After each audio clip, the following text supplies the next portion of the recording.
Hello everyone, good morning.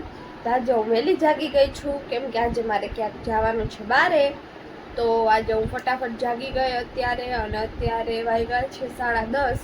તો હવે હું પહેલાં નાહી લઈશ, પછી તૈયાર થઈ જઈશ, પછી નાસ્તો કરીશ કાલની જેમ જ, અને પછી મારે જવાનું છે બારે. તો હું જઈશ બારે એક વસ્તુ લેવા.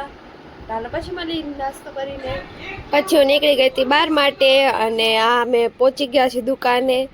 અમે ગયા હતા માટલું લેવા અને બીજી થોડી ઘણી માટીની વસ્તુ લેવા.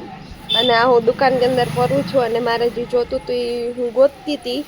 અને થોડું ઘણું ફર્યા પછી મને કાંઈક મળ્યું, અને એ મળ્યું એમાં અમે બધાને બહુ હસાવ્યા, કેમ કે મને એ નથી ખબર કે એ શું વસ્તુ છે. તો એ જો હમણાં જ સંભળાવું.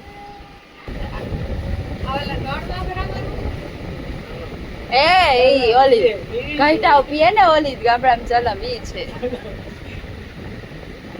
હેલો એવરીવન, તો અત્યારે થઈ ગયો છે જમવાનો ટાઈમ, અને હું બેસી ગઈ છું જમવા. તો અત્યારે મને ભૂખ લાગી ગઈ છે ફૂલ, કેમ કે હું બારે ગઈ હતી તડકામાં, અને મારાથી તડકો જરાય સહન ના થાય. તો આ છે મારી આજનું જમવાનું થાળી. રોટી, લચ્છી, પછી રીંગણાનું શાક, મગનું શાક, દાળ, ભાત.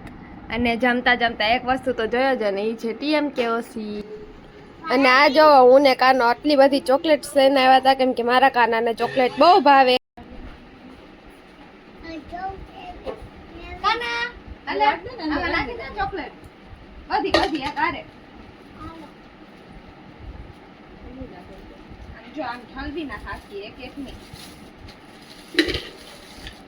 અરે વાહ, આટલી બધી એ એમાં રાખી દે.